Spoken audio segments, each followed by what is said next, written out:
I would say that we're having seen a quantum leap in the move in that direction right now. Right now, Hong Kong, Shenzhen, and Shanghai are offline. We don't know when they're Yeah. going to come back. And this is the new normal for China because they don't have a vaccine. So anyone who hasn't already moved their manufacturing is just absolutely getting beaten about the head and shoulders right now. So what you're seeing, what you're talking about there, that transition is happening right now. Yeah, if okay, number one, small ships can't make cross-oceanic trips. They just don't have the range. Two, more importantly, as soon as commercial vessels come under fire, the global maritime insurance industry cuts coverage for those areas and no one goes into those ports. We're seeing that in the Black Sea right now.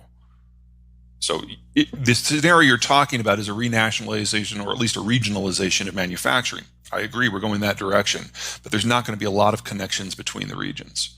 I think it's right out, but let me kind of give you some background as to why I'm thinking that. There have only been three technological revolutions in human history that have actually changed the relationship of a society to its economy and a society to its geographic positioning. Sedentary agriculture, deep-water navigation, and the Industrial Revolution. The digital revolution is real. It is changing many things about how we live and how we earn income. But it is dependent upon the Industrial Revolution. It is not a fundamental quantum leap beyond it. So if you break down the energy system of oil and electricity, there's nothing in the digital space that works. And I would argue that we're going to see a great deal of deindustrialization around the world in the next 20 years. And we're going to see 4 to 5 million barrels a day of Russian crude go offline later this year, which means there is not enough for global consumption to continue in its current form. Even if I believed in EVs hugely, the technology isn't far enough along for it to be applied to the poorer locations of the world.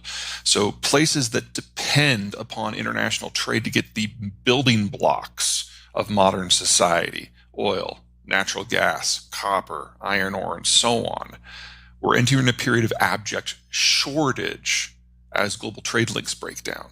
So there are huge portions of the world, the country I am bar none most concerned about is China, that simply aren't going to have access to the materials that they need to continue in a modern industrialized lifestyle. And if you start to deindustrialize, cities are a death trap.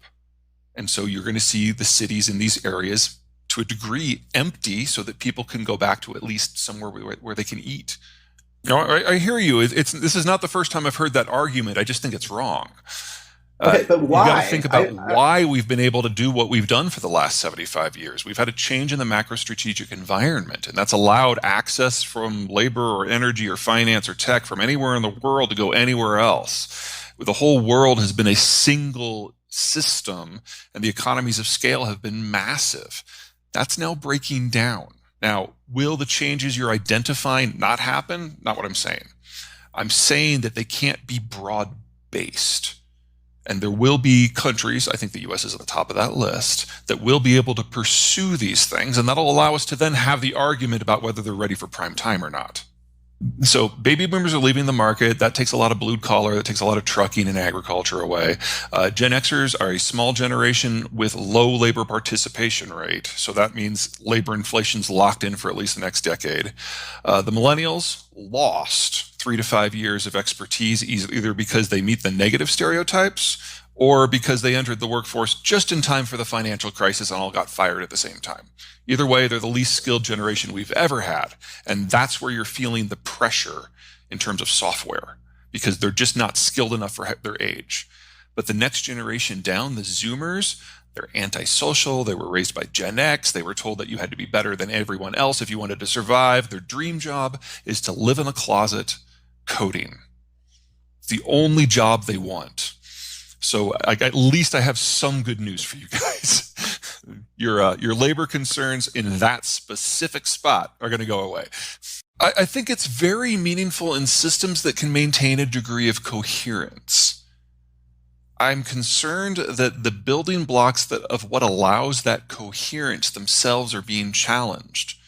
And that's going to shrink the pool of places where this is relevant. So I see not just rising inequality because of more automated systems, within countries. I see greater inequality between countries, between the countries that can pull this off and the ones that can't. For what it's worth, my heart is with you. I used to fully believe that. But then I've seen the way that various systems have manipulated the digital space, and I've kind of lost a lot of confidence in that. So I can see some version of that becoming stronger and maybe strengthening, for example, the ties between the United States and Mexico, where there's no functional censorship. And maybe that will include a few select European, Asian, and especially South American countries. I can see a smaller world making that work. But are you guys familiar with what went down in the digital space in the Twitter revolution in Egypt? Very short version. The Mubarak dynasty were a bunch of assholes. And so when the people rose up against it, the military stood back and made sure that all the digital avenues were open. And it resulted in the Mubarak fall. 2 years later, the military was like, we don't like what's replaced it. So they cut the cables linking Egypt to the rest of the world. There were only two, and they controlled the information space, and they were able to take over very easily. About a year after that, the Russians came to Egypt to find out how it was done. So then the Russians went and put digital kill switches on the 4 cables that go in and out of Russia. That's one of the reasons the information space in Russia is so tight and so ridiculous right now. Every authoritative system in the world has done some equivalent like that. And so the degree to which you can have honest, direct, open, globalized, if you will, connections is a much smaller part of the world than you might think.